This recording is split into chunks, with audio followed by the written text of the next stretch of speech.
안녕하세요. 서초동 법무사 김철지입니다. 전 시간에 그 항소 이유서, 상고 이유서 설명하다가 영상이 끊겨서 그 길을 이어서 설명해 드리겠습니다. 여기 이제 지금 중앙지방법원 여기 왔고요. 중앙지방법원 안에 우체국이 있어요. 우체국에 항소 이유서 손님 거 보내드리려고 하세요. 자, 아까 말씀드린 것처럼 형사 같은 경우에는 내가 재판에 가잖아요. 그래서 내가 판결 선고를 받는단 말이에요. 또 들어서 알기 때문에 그때부터 일주일 내에 항소장이나 상고장을 내야 돼요. 그러면 물론 초일 불산입이라도 그 다음 날부터 하면 돼요. 예를 들어서 오늘이 화요일이면 다음 주 화요일까지 내면 돼요. 근데 이것이 이제 그 불이익 변경 금지 원칙이라고 해갖고 형사 같은 경우에는 더 항소한다고 1심보다 내가 더 불리하게 판결을 못 받지만 검사도 항소한 경우에는 그게 적용이 안 돼요. 그래서 예를 들어 내가 실형을 예상을 했는데 집행유예가 나왔어요. 만약에 징역 1년에 집행유예 2년. 그러니까 나는 땡큐인데 검사가 가만히 안 있겠죠. 항소를 하겠죠. 걔들도 양형표가 있어요. 양형표가 구형한 양의 반 이상을 넘으면 법원만 다는데 항소를 하게 돼 있어요. 자, 더군다나 실형 생각했는데 이게 실형 세게 구형했는데 집행유예 나오면 검사님 열받겠죠. 그러면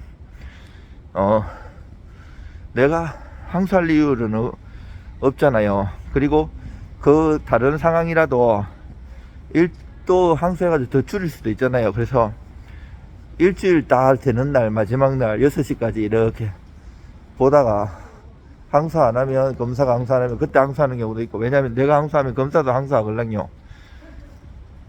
또 다른 경우 이제 원래 검사님이 항소 안 하는 경우도 있고요. 근데 내가 항소하면 열받아서 항소하시겠죠. 그러면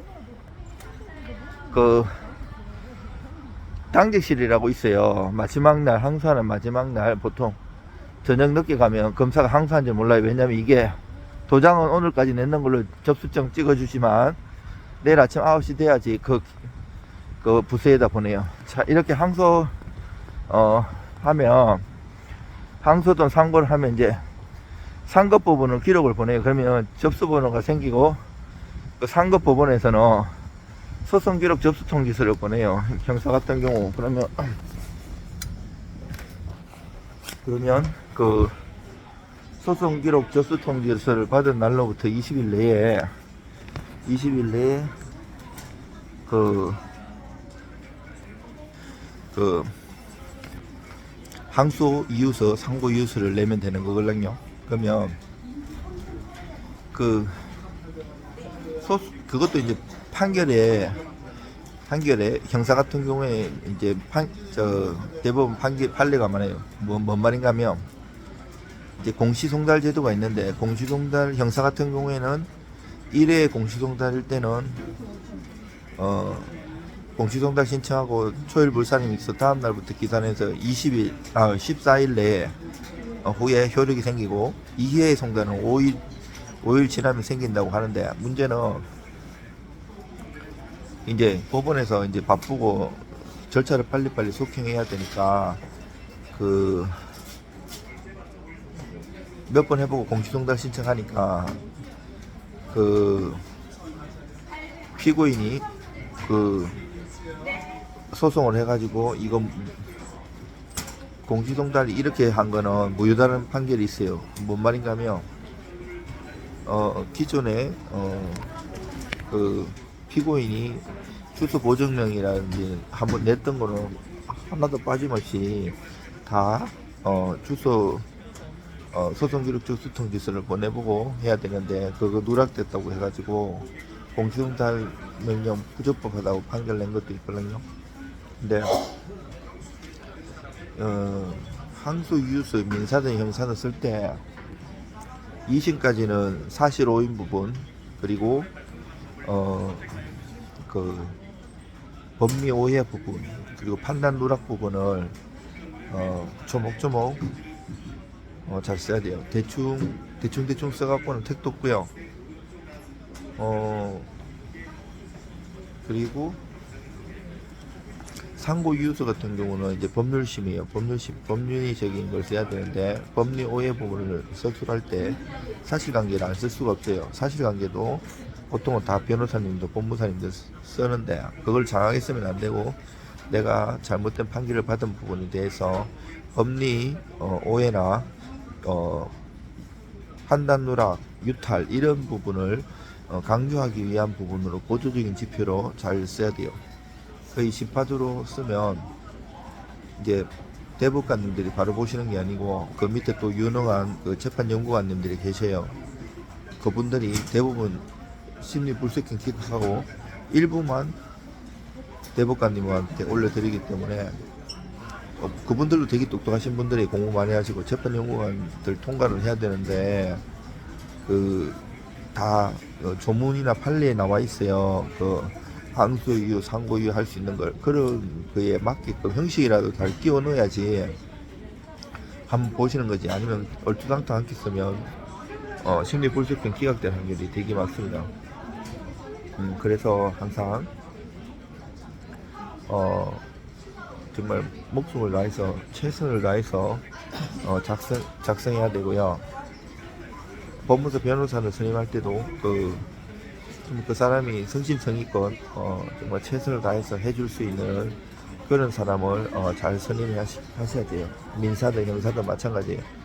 그리고 민사든 형사든 두루두루 능통하고 이런 분이 한꺼번에 도움을 받는 것이 많이 좋아요. 그리고 법무사 변호사 선임하실 때는 이분이 주말이든 밤늦게든 그리고 평일도 카톡을 수시로 제 시간에 답장을 하고 바로바로 해주는 사람을 선택하셔야 돼요. 어떤 분은 6시만 넘으면 안 받는 사람도 많고 또 카톡도 바쁘지만 바로바로 실시간으로 이게 의사소통이 안 되면 많이 힘들어요. 그렇다고 막 일하시는 분을 계속 괴롭히면 안 되고요. 정말 중요한 부분 서로 의사소통이 잘 되는 사람을 선택하셔야 돼요.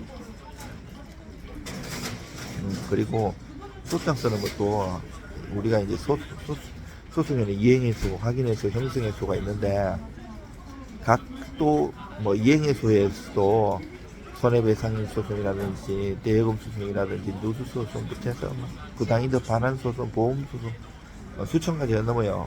그거를 특이한 것부터 다 해요. 두루두루 경험해보고 이런 법무사님은 변호사님을 쓰셔야 돼요. 정말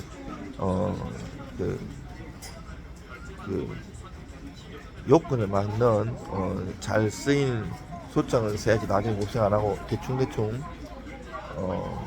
써갖고는 안 됩니다. 제가 손님들은 얼마 전에 손해배상 소송 해드렸는데 방금 이거 왜 정지가 됐는가 하면 그 문자가 왔는데 무변론 원고 성소드린다는 거 통지가 왔어요. 그거 읽어보다가 아까 이거 꺼졌는데 자랑이 아니고 정말 그 정도로 써야 돼요. 그 정도로 써야지 이 답변을 안 하면 30일이 지나면 무변론 원고 성소한다는 게 나아요. 그렇다고 바로 땡기리는 건 아니고 그 전이라도 선고 기일 전에 답변을 내는 경우도 많아요. 변호사 뜻에 써갖고 일부러 늦게 내는 경우도 많기 때문에 그거는 무조건 믿으면 안 되고요. 뭐 기간을 늘리려고 질질 끌려고 일부러 늦게 내는 사람도 있고 별의별 사람들이 다 있어요. 그리고 이제 소장 그렇고 이제 답변서 이런 것도 그 조목조목 다 반박을 해야 돼요. 답변서 형식도 있고 이제 전부 부인하면 상대방이 입증 책임을 지는데 그거에 이제 답변도 사실관계에 대한 반박하고 법리로 주장하는 그거에 대해서도 판례하고 조문하고 해서 상대방이 그 사실관계하고 법리를 오해한 부분이나 구멍이 있어요. 그거를 잘 찾아가지고 반박을 해야지 이길 수 있어요. 싸울 때는 칼을 들었을 때 뭐 다리나 허벅지 이런데 아무리 찔러도 안 죽는데 심장을 한번 푹 찔러버리면 죽어요.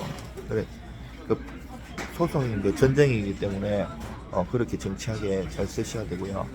그리고 첫 번째 이제 소송을 내면 상대방이 처음에 내는 걸 답변서라고 하고, 그 다음에는 서로 내는 답변을 준비서면이라고 해요. 원고든 피고든. 이 준비서면도 법리적으로 그리고 사실적으로 제대로 잘 반박해갖고 잘 쓰셔야 돼요. 대충 써갖고는 택도 없습니다.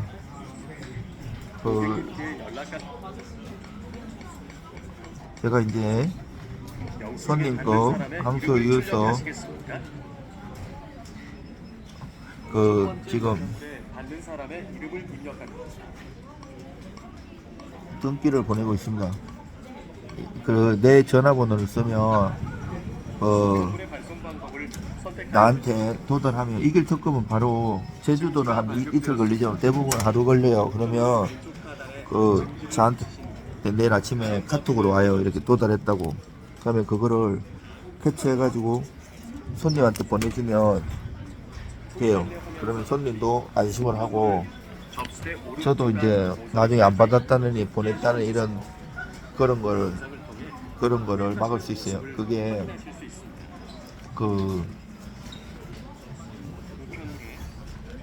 등기로 보내야지 증명이 돼요.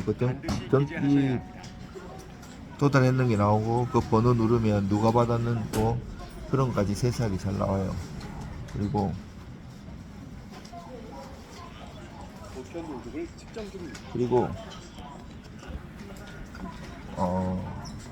이제 소장 준비서면 답변서 이런 거 처음에 이게 상대방한테 안 되더라면 주소 보증 명령 이런 걸 내려요. 주소 보증 명령 이런 거 내려면 주소 보증할 때 그런 것도 이제 귀찮아질 수가 있어요. 일반인들 하면 그거를 가지고 가가지고 저걸 해야 돼요. 동사무소 가서 처분 떼갖고 보증을 해야 되는데, 전자신청으로 하면 전자신청하면 저걸로 가요. 행정정보 연계 시스템으로 돼 있어가지고 동사무소 가지 않더라도 전자신청으로 잘 처리를 하면 행정정보 연구 시스템에 해가지고 그것이 연결되어서 법원에 실무관님 보실 수 있도록 전달이 돼요. 초본처럼 생기긴 했는데 각 주소가 쭉쭉쭉 나오는데, 이제 행정정보가 딱 나오는 게 주소 언제 옮기고 이렇게. 왜냐면 송달을 해야 되잖아요, 상대방한테. 그런 여러 가지 내용이 있고요. 여러분들 항상 건강하시고 힘내십시오. 또 다른 정보로 만나 뵙겠습니다. 이상 서초동 본부사 김철주입니다.